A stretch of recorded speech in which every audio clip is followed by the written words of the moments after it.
You're listening to the Hour of the Time. I'm William Cooper.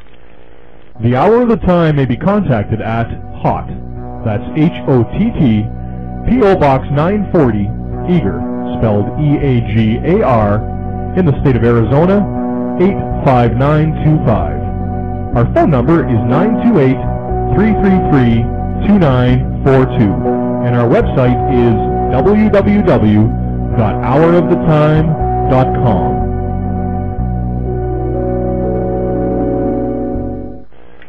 Tonight we bring you the first of a three-part series entitled The Illuminati, produced by Anthony J. Hilder and narrated by Myron Fagan.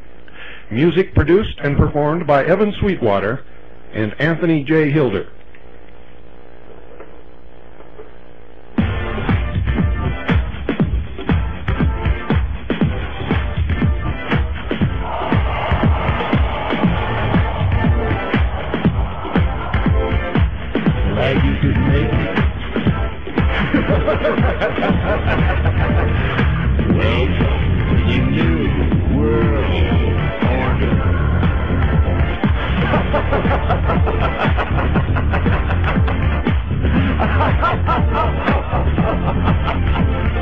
Never in human history has so few taken so much from so many as America's Illuminati and their warlords of Wall Street and Washington.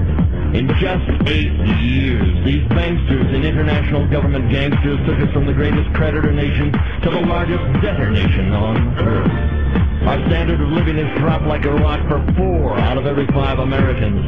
They have foreclosed on our homes, our farms, our factories. They've exported your jobs and surrendered our arms. They want a new world order. A new world order. A new world order. A new world order.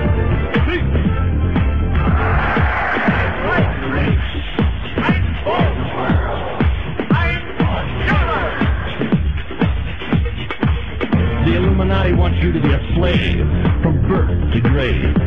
The banksters own the Federal Reserve. It's private. They own it. It's neither federal nor a reserve. The cashiers make that fiat funny money stuff you call dollars for 2 pennies. They lend it back to us at full face value. Then charge you interest. You get the debt. They get the interest. They get the gold. You get the shell. They want is a new world order. A new world order. A new world order.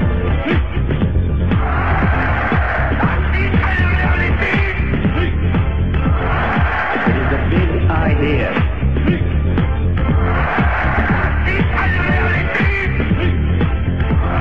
It is a big idea. A new world order.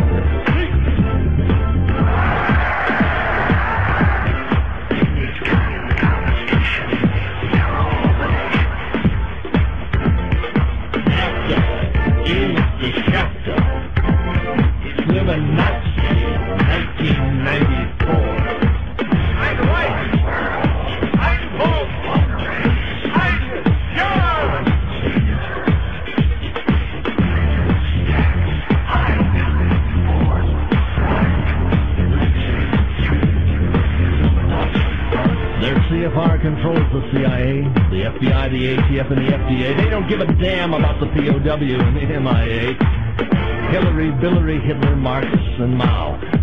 They want a new world order. They want it all, and they want it now. This Illuminati imports the dope. They create the chaos, string us out, crush our hope. They created AIDS. It's their designer disease to bring you down, to grovel on your knees. They want to vaccinate your child and give them the mark. They want to illuminate you and keep you in the dark. They want you to pay for it with plastic, surrender your soul. They want you under their thumb, under their control. They want it all. A new world order.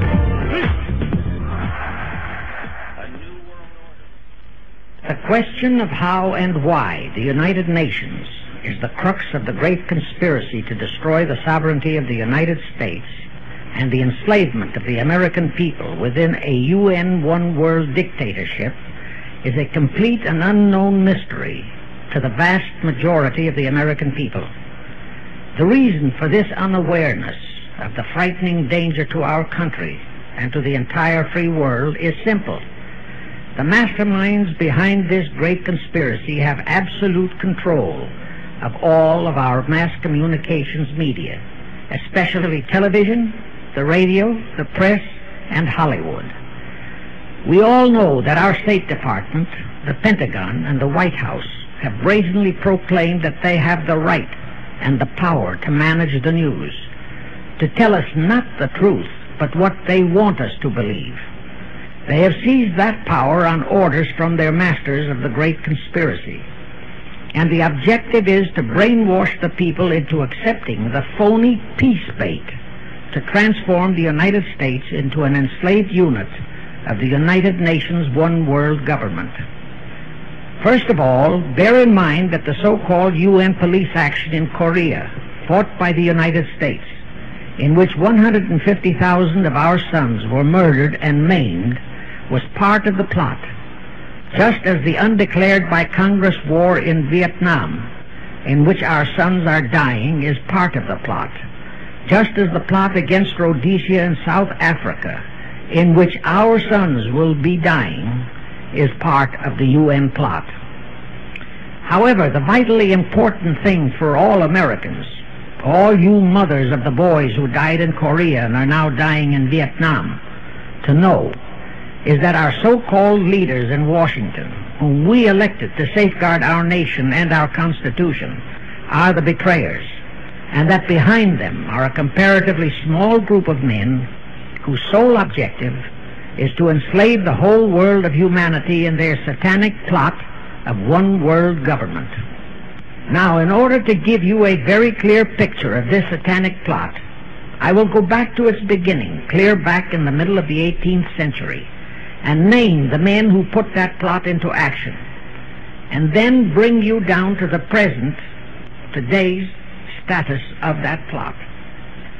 Now, as a matter of further intelligence, a term used by the FBI, let me clarify the meaning of the expression, "he is a liberal." The enemy, meaning the one-world conspirators, have seized upon that word liberal as a cover-up for their activities. It sounds so innocent and so humanitarian to be liberal. We'll make sure that the person who calls himself a liberal or is described as a liberal is not in truth a red. Now then, this satanic plot was launched back in the 1760s when it first came into existence under the name of the Illuminati. This Illuminati was organized by one Adam Weishaupt, born a Jew, who was converted to Catholicism and became a Catholic priest, and then, at the behest of the then newly organized House of Rothschild, defected and organized the Illuminati. Naturally, the Rothschilds financed that operation. And every war since then, beginning with the French Revolution, has been promoted by the Illuminati, operating under various names and guises. I say under various names and guises because after the Illuminati was exposed and became too notorious, Weishaupt and his co-conspirators began to operate under various other names. In the United States, immediately after World War I, they set up what they called the Council on Foreign Relations, commonly referred to as the CFR. And this CFR is actually the Illuminati in the United States. And its hierarchy, the masterminds in control of the CFR, to a very great extent are the descendants of the original Illuminati conspirators. But to conceal that fact, most of them changed their original family names to American-sounding names. For example, the true name of the Dillons, Clarence and Douglas Dillon, once Secretary of the U.S. Treasury Department, is Lepowski. I'll come back to all this later. There is a similar establishment of the Illuminati in England, operating under the name of the British Institute of International Affairs. There are similar secret Illuminati organizations in France, Germany, and other nations operating under different names. And all these organizations, including the CFR, continuously set up numerous subsidiary or front organizations that are infiltrated into every phase of the various nations' affairs. But at all times, the operations of these organizations were and are masterminded and controlled by the internationalist bankers, who in turn were and are controlled by the Rothschilds. The details of how they accomplished the setting up of the CFR in the United States, as also in the other nations, are far too voluminous to be described in this dissertation. But you can find it complete in News Bulletin number 122, entitled UN is Spawn of the Illuminati, and News Bulletin number 123, entitled CFR Completely Unmasked as Illuminati. Both are published by the Cinema Educational Guild, Post Office Box 46205, Hollywood, California. You can get them for 50 cents per copy by writing to that address. Those news bulletins reveal the names of the original founders of the Illuminati and the Americanized names of their descendants in the present CFR. Now I'll go back to the activities of the original Illuminati conspirators.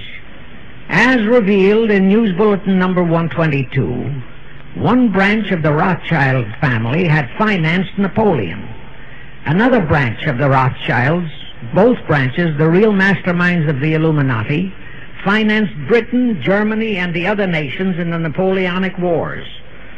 Immediately after the Napoleonic Wars, the Illuminati assumed that all the nations were so destitute and so weary of wars that they'd be glad for any solution. So the Rothschild stooges set up what they called the Congress in Vienna, and at that meeting they tried to create the first League of Nations, their first attempted one-world government, on the theory that all the crowned heads of the European governments were so deeply in debt to them that they would willingly or unwillingly serve as their stooges. But the Tsar of Russia caught the stench of the plot and completely torpedoed it. The enraged Nathan Rothschild, then the head of that dynasty, vowed that someday he or his descendants would destroy the Tsar and his entire family. And his descendants did accomplish that very threat in 1917. At this point, bear in mind that the Illuminati was not set up to operate on a short-range basis. Normally, a conspirator of any type enters into a conspiracy with the expectation of achieving his objective during his own lifetime. But that was not the case with the Illuminati. True, they hoped to accomplish their objective during their lifetime. But, paraphrasing The Show Must Go On, the Illuminati operates on the very long-range basis. Whether it will take scores of years or even centuries, they have dedicated their descendants to keep the plot boiling until they hope the conspiracy is achieved. Now let's go back to the birth of the Illuminati. Adam Weishaupt was a Jesuit-trained professor of canon law, teaching in Ingolstadt University when he defected from Christianity to embrace the Luciferian conspiracy. It was in 1770 that the professional moneylenders, the then recently organized House of Rothschild, retained him to revise and modernize the age-old protocols of Zionism, which from the outset was designed to give the synagogue of Satan, so named by Jesus Christ, ultimate world domination, so they could impose the Luciferian ideology upon what would remain of the human race after the final social cataclysm by use of satanic despotism. Weishaupt completed his task May 1st, 1776. Now you know why May 1 is the great day with all communist nations to this very day. That was the day, May 1, 1776, that Weishaupt completed his plan and officially organized the Illuminati to put the plan into execution. That plan required the destruction of all existing governments and religions. That objective was to be reached by dividing the masses of people whom he, Weishaupt, termed Goyim, or human cattle, into opposing camps in ever-increasing numbers on political, social, economic, and other issues, the very conditions we have in our country today. The opposing sides were then to be armed and incidents provided which would cause them to fight and weaken themselves and gradually destroy national governments and religious institutions. Again, I say, the very conditions in the world today. And at this point, let me stress a prime feature of the Illuminati plans. When and if their blueprint for world control, the protocols of the elders of Zion, is discovered and exposed, they would wipe all the Jews off the face of the earth in order to divert suspicions from themselves. If you think this is far-fetched, bear in mind that they permitted Hitler, a liberal socialist himself, who was financed by Krupp, Kennedy, the Warburgs, and the Rothschilds, to incinerate 600,000 Jews. Now, just why did the conspirators choose the word Illuminati for their satanic organization? Weishaupt himself said that the word is derived from Lucifer and means holders of the light, using the lie that his objective was to bring about a one-world government to enable those with mental ability to govern the world and prevent all wars in the future. In short, using the word peace on earth as his bait, exactly as that same bait, peace, was used by the 1945 conspirators to foist the United Nations on us. Weishaupt, financed, I repeat, by the Rothschilds, recruited some 2,000 paid followers. These included the most intelligent men in the fields of arts and letters, education, the sciences, finance, and industry. He then established lodges of the Grand Orient, Masonic lodges, to be their secret headquarters. And I again repeat that in all of this, he was acting under orders from the House of Rothschild. The main features of the Weishaupt plan of operation required his Illuminati to do the following things to help them to accomplish their purpose.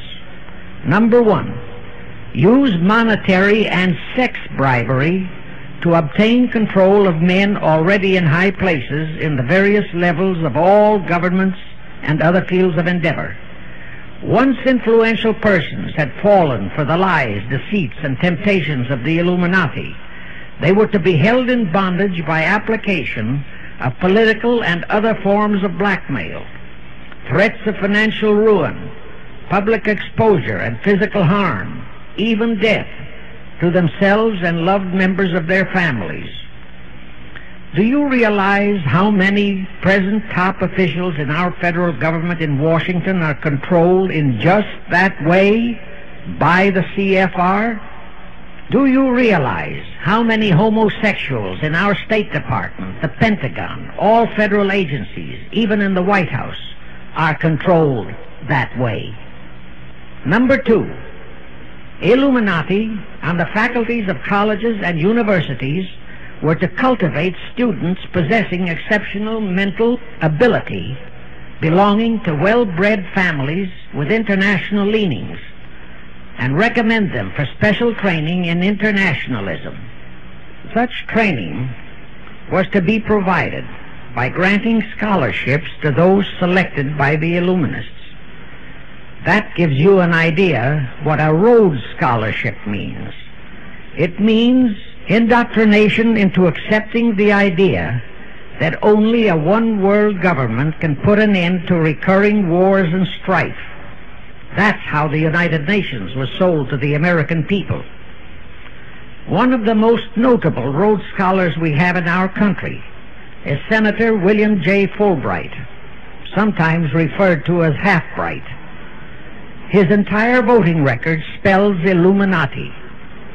All such scholars were to be first persuaded and then convinced that men of special talent and brains have the right to rule those less gifted, on the ground that the masses don't know what is best for them physically, mentally, and spiritually.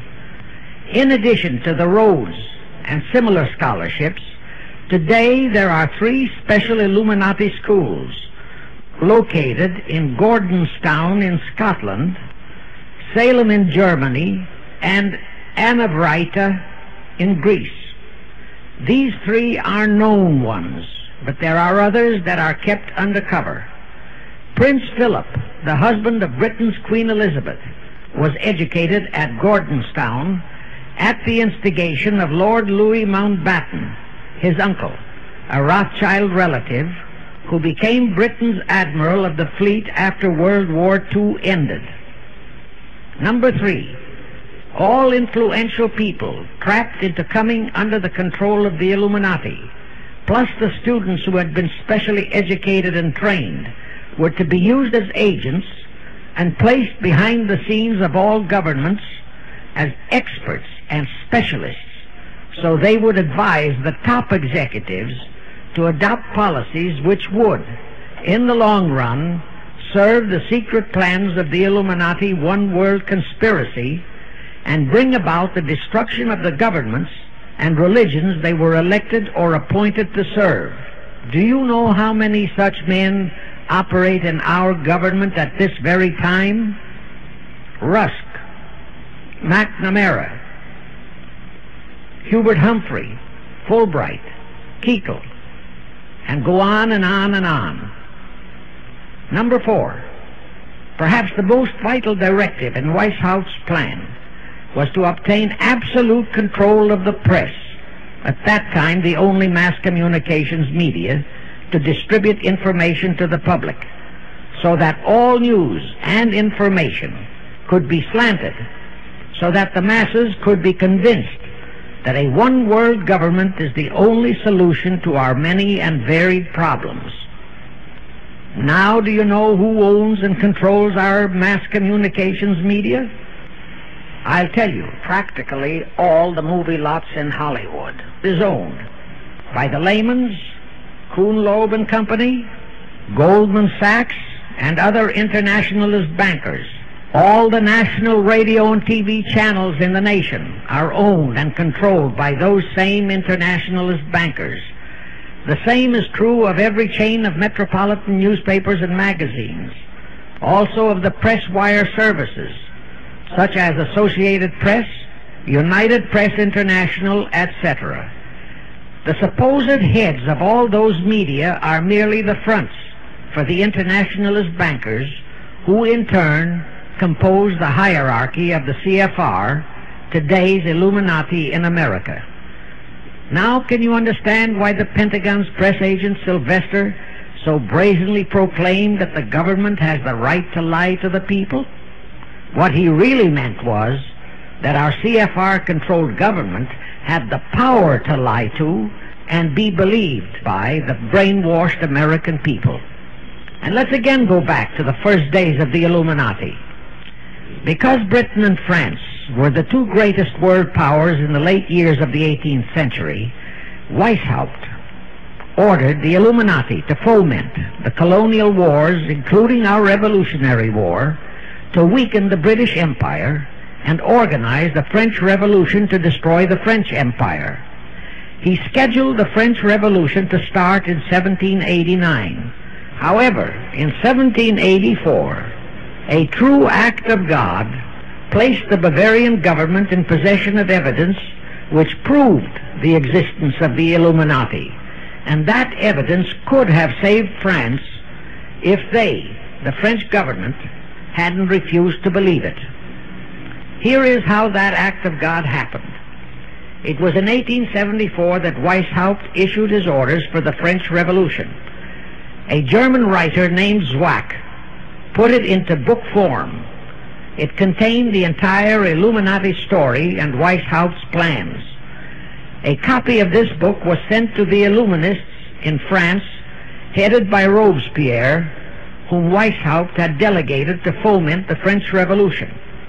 The courier was struck and killed by lightning as he rode through Ralston on his way from Frankfurt to Paris. The police found the subversive documents on his body and turned them over to the proper authorities. After careful study of the plot, the Bavarian government ordered the police to raid Weishaupt's newly organized lodges of the Grand Orient and the homes of his most influential associates. All additional evidence thus discovered convinced the authorities the documents were genuine copies of the conspiracy by which the Illuminati planned to use wars and revolutions to bring about the establishment of a one-world government, the powers of which they, headed by the Rothschilds, intended to usurp as soon as it was established. Exactly in line with the United Nations plot of today. In 1785, the Bavarian government outlawed the Illuminati and closed the lodges of the Grand Orient. In 1786, they published all the details of the conspiracy. The English title of that publication is The Original Writings of the Order and Sect of the Illuminati. Copies of the entire conspiracy were sent to all the heads of church and state in Europe.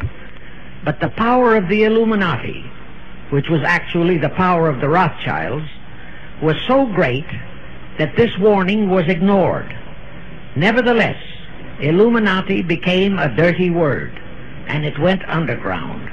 At the same time, Weishaupt ordered Illuminists to infiltrate into the lodges of Blue Masonry and form their own secret societies within all secret societies. Only Masons who proved themselves internationalists and those whose conduct proved they had defected from God were initiated into the Illuminati. Thenceforth, the conspirators donned the cloak of philanthropy and humanitarianism to conceal their revolutionary and subversive activities. In order to infiltrate into Masonic lodges in Britain, Weishaupt invited John Robison over to Europe. Robison was a high-degree Mason in the Scottish Rite. He was a professor of natural philosophy at Edinburgh University and secretary of the Royal Society of Edinburgh. Robison did not fall for the lie that the objective of the Illuminati was to create a benevolent dictatorship, but he kept his reactions to himself so well that he was entrusted with a copy of Weishaupt's revised conspiracy for study and safekeeping. Anyway, because the heads of state and church in France were deluded into ignoring the warnings given them, the revolution broke out in 1789 as scheduled by Weishaupt. In order to alert other governments to their danger, in 1798 Robison published a book entitled Proof of a Conspiracy to Destroy All Governments and Religions. But his warnings were ignored, exactly as our American people have been ignoring all warnings about the United Nations and the Council on Foreign Relations, the CFR.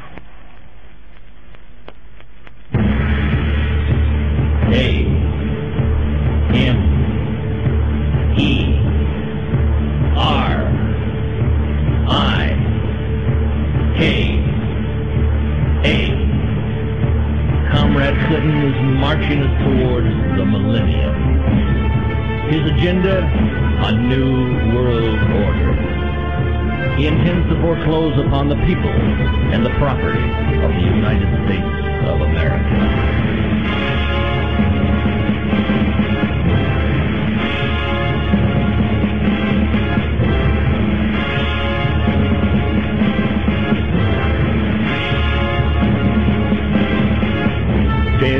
And her G-men of the UN said it was necessary to kill the congregation at Waco to save the children.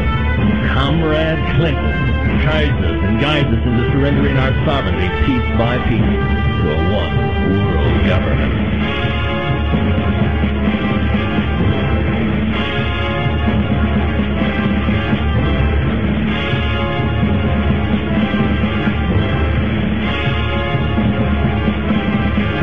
What's happened to you, America?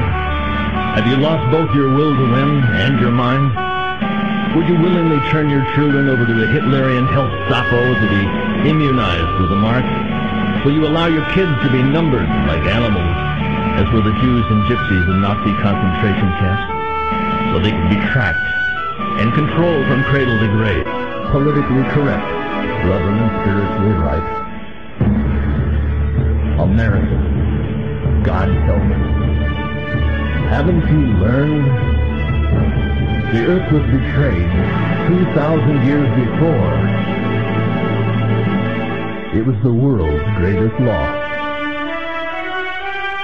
When they raised their liberal hammer and nailed him to the cross.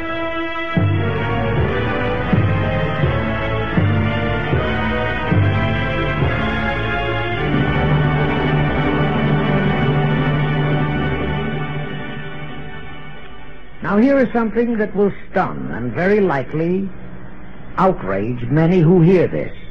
But there is documentary proof that our own Thomas Jefferson and Alexander Hamilton became students of Weishaupt. Jefferson was one of Weishaupt's strongest defenders when he was outlawed by his government.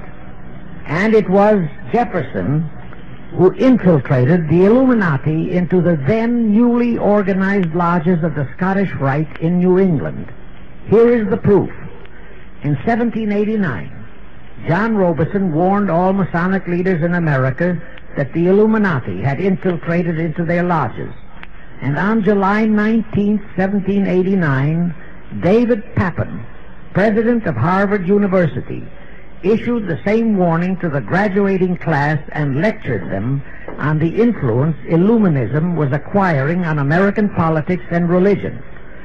And to top it off, John Quincy Adams, who had organized the New England Masonic lodges, issued his warnings. He wrote 3 letters to Colonel William L. Stone, a top Mason, in which he exposed how Jefferson was using Masonic lodges for subversive Illuministic purposes. Those 3 letters are at this very time in Wittenberg Square Library in Philadelphia. In short, Jefferson, founder of the Democratic Party, was a member of the Illuminati, which at least partly accounts for the condition of the party at this time. And through infiltrations of the Republican Party, we have exactly nothing of loyal Americanism today. That disastrous rebuff at the Congress at Vienna, created by the Tsar of Russia, did not by any means destroy the Illuminati conspiracy. It merely forced them to adopt a new strategy. Realizing that the one world idea was, for the moment, killed, the Rothschilds decided that to keep the plot alive, they'd have to do it by heightening their control of the money systems of the European nations. Earlier, by a ruse, the outcome of the Battle of Waterloo had been falsified.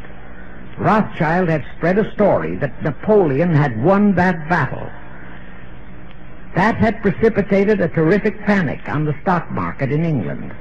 All stocks had plummeted down to practically zero, and Nathan Rothschild bought all the stocks for virtually a penny on its dollar values.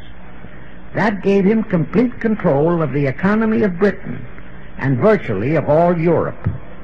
So immediately after that Congress in Vienna had boomeranged, Rothschild forced Britain to set up a new Bank of England, which he absolutely controlled, exactly as later, through Jacob Schiff, he engineered our own Federal Reserve Act, which gave the House of Rothschild a secret control of the economy in the United States. But now for a moment let's dwell on the activities of the Illuminati in the United States.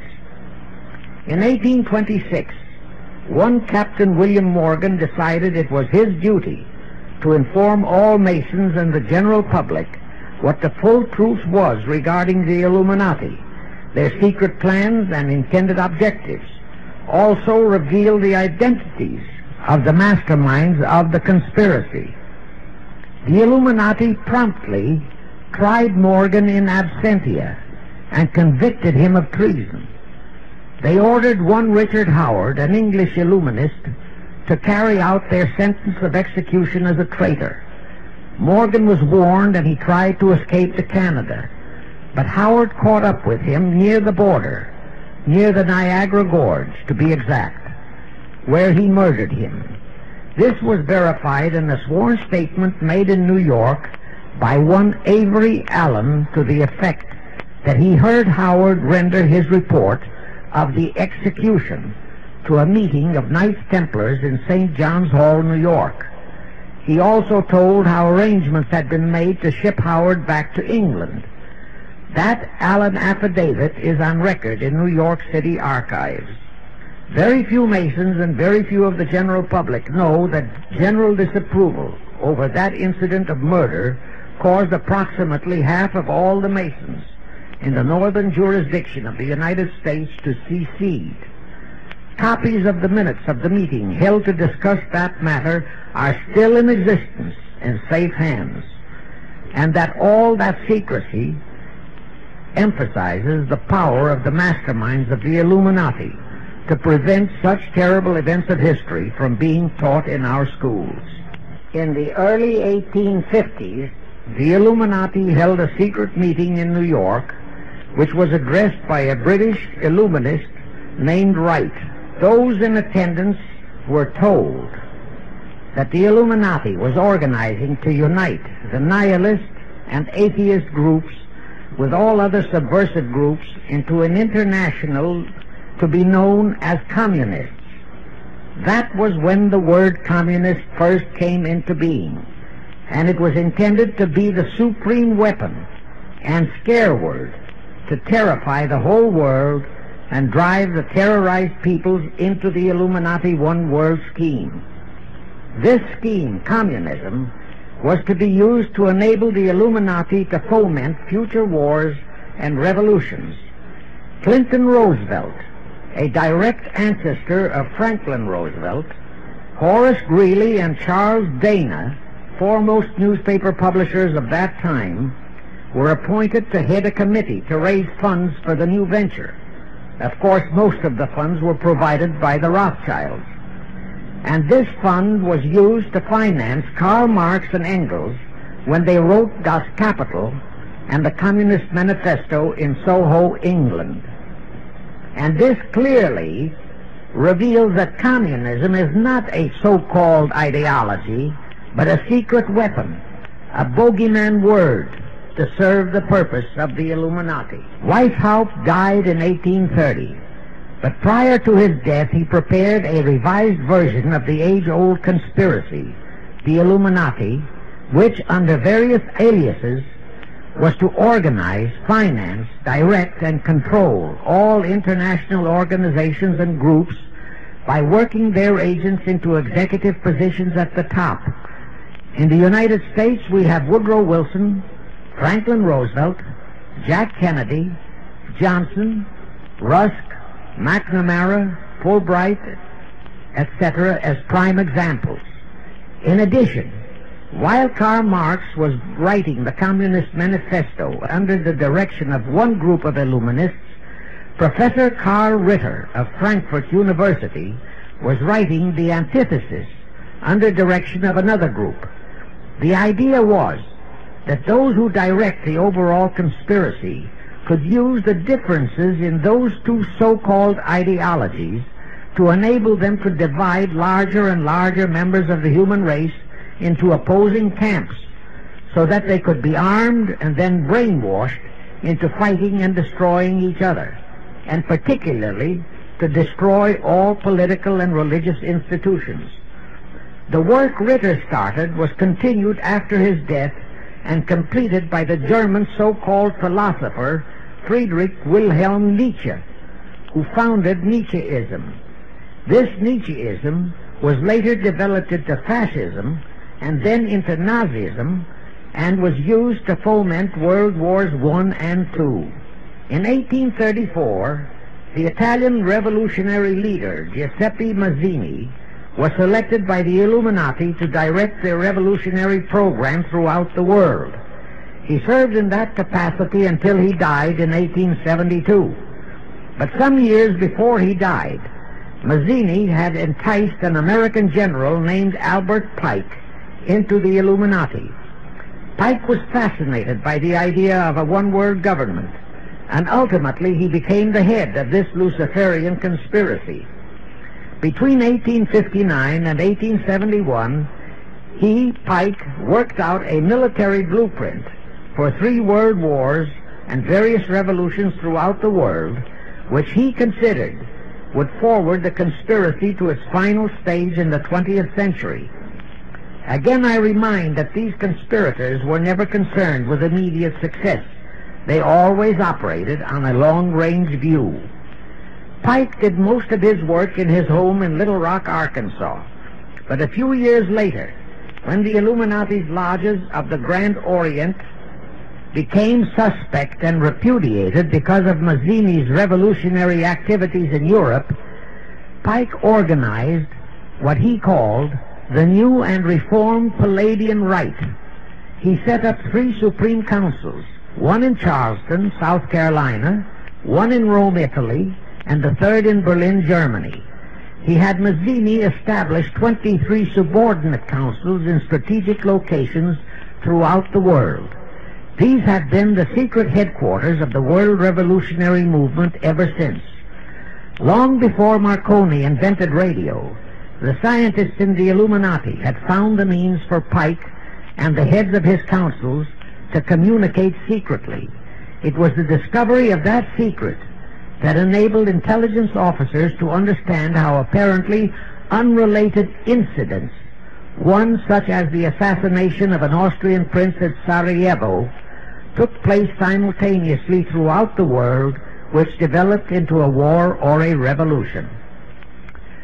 Pike's plan was as simple as it has proved effective. It called for communism, Nazism, political Zionism, and other international movements be organized and used to foment 3 global world wars and at least 2 major revolutions. The First World War was to be fought so as to enable the Illuminati to destroy Tsarism in Russia, as vowed by Rothschild after the Tsar had torpedoed his scheme at the Congress in Vienna, and to transform Russia into a stronghold of atheistic communism. The differences stirred up by agents of the Illuminati between the British and German empires were to be used to foment this war. After the war would be ended, communism was to be built up and used to destroy other governments and weaken religions.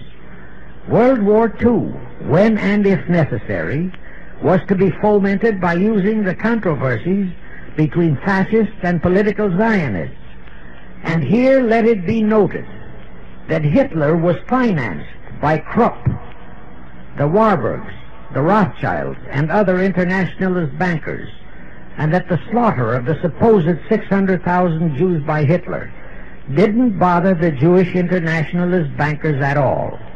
That slaughter was necessary in order to create worldwide hatred of the German people and thus bring about the war against them. In short, this Second World War was to be fought to destroy Nazism and to increase the power of political Zionism so that the State of Israel could be established in Palestine. During this World War II, international communism was to be built up until it equaled in strength that of united Christendom. When it reached that point, it was to be contained and kept in check until required for the final social cataclysm. As we know now, Roosevelt, Churchill, and Stalin put that exact policy into effect, and Truman, Eisenhower, Kennedy, and Johnson continued that same exact policy. World War III is to be fomented by using the so-called controversies the agents of the Illuminati, operating under whatever new name, are now stirring up between the political Zionists and the leaders of the Muslim world. That war is to be directed in such a manner that all of Islam and political Zionism, Israel, will destroy each other, while at the same time the remaining nations, once more divided on this issue, will be forced to fight themselves into a state of complete exhaustion, physically, mentally, spiritually, and economically. Now, can any thinking person doubt that the intrigue now going on in the Near, Middle, and Far East is designed to accomplish that satanic objective? Pike himself foretold all this in a statement he made to Mazzini on August 15, 1871. Pike stated that after World War III is ended, those who will inspire to undisputed world domination will provoke the greatest social cataclysm the world has ever known. Quoting his own words, taken from the letter he wrote to Mazzini, and which letter is now catalogued in the British Museum in London, England, he said, "We shall unleash the nihilists and the atheists, and we shall provoke a great social cataclysm which in all its horror will show clearly to all nations the effect of absolute atheism, the origin of savagery and of most bloody turmoil. Then everywhere the people forced to defend themselves against the world minority of revolutionaries will exterminate those destroyers of civilization, and the multitudes disillusioned with Christianity, whose deistic spirits will be from that moment on without direction and leadership, and anxious for an ideal but without knowledge where to send its adoration, will receive the true light through the universal manifestation of the pure doctrine of Lucifer, brought finally out into public view, a manifestation which will result from a general reactionary movement which will follow the destruction of Christianity and atheism, both conquered and exterminated at the same time." When Mazzini died in 1872, Pike made another Italian revolutionary leader named Adrian Lemmy his successor. Lemmy, in turn, was succeeded by Lenin and Trotsky, then by Stalin. The revolutionary activities of all those men were financed by British, French, German, and American international bankers, all of them dominated by the House of Rothschild. We are supposed to believe that the international bankers of today, like the money changers of Christ's day, are only the tools or agents of the great conspiracy, but actually they are the masterminds behind all of it.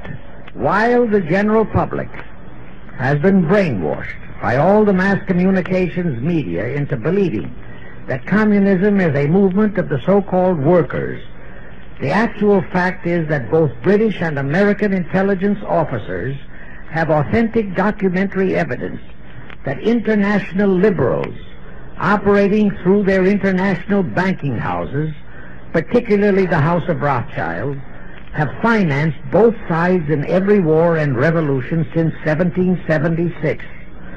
Those who today comprise the conspiracy, the CFR in the United States, direct our governments, whom they hold in usury through such methods as the Federal Reserve System in America, to fight wars such as Vietnam, created by the United Nations, so as to further Pike's Illuminati plans to bring the world to that stage of the conspiracy when atheistic communism and the whole of Christianity can be forced into an all-out Third World War within each remaining nation as well as on an international scale.